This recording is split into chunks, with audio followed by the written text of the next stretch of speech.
I'm Vince Weston, and this is my final, thank God, on the Whirlybird group build, which was supposed to be finished up last year sometime. Was it November? I don't remember. But anyway, so of course you sort of remember that I was building the James Bond autogyro, otherwise known as Little Nelly, and we'll just spin her around real quick. And if you remember from my previous episode, the struggle I had was I had built these incorrectly, the rocket launchers on the side, so I had to remove strip, and my original plan was that I was going to use decals, and here's one of the ones I made. Let's see if I can balance that in my palm. I always seem to have problems with white decal paper. When I went to use these, the ink, even though they're supposed to be inkjet paper, fell apart, and I can't get the paper off the backing. So it's a bit of a conundrum for me. And of course Vern's over top. He thinks he should be able to race Little Nelly. So some of the things I did, let's see if we can get this in there. So I had to give up on the decal paper, and actually I used I painted it all and left the white stripe. So I just used a Sharpie, an extra fine, to do that.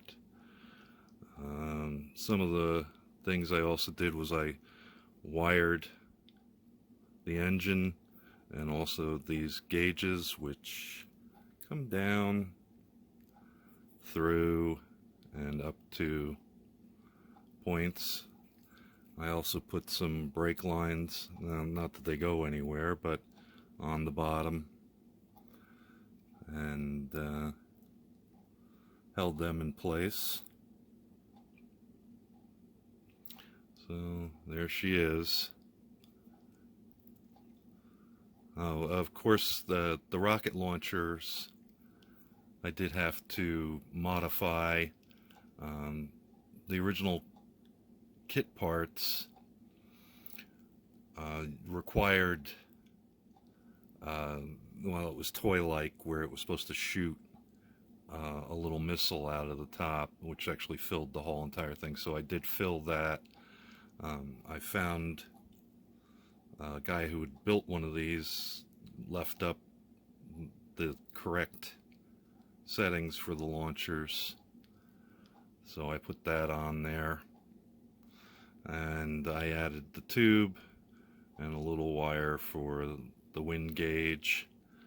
One of the things with the kit, with the machine guns, was that it was they were sticking out, so I kind of filled the area and painted the cowling that goes with it. So those are some of the other modifications I made.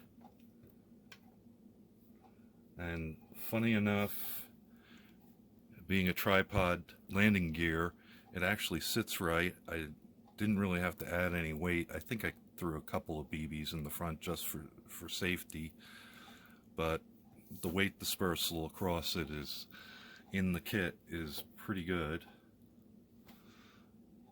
So let's see, we'll zoom in, whoops, and hopefully take a closer look. Oh, these are the spars they supply with the kit for holding the main propeller in place.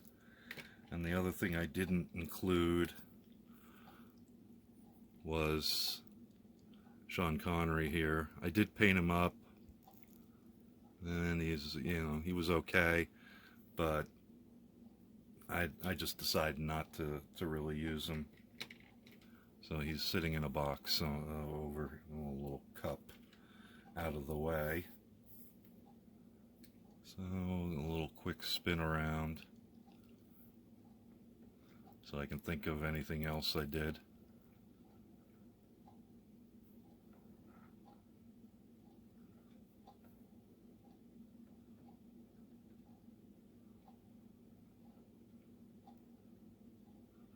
Okay. Yeah, I can't think of anything else.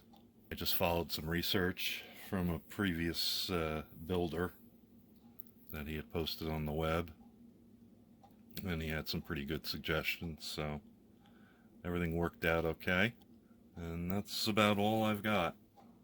April 1st brings on the egg plane group build, and I'll be moving on to that now. I'll get that video up shortly. So I'll say, have a good one. Thanks for watching. We'll talk to you later. Bye-bye. Thank you for watching Vincent Weston Models Foam the Dungeon.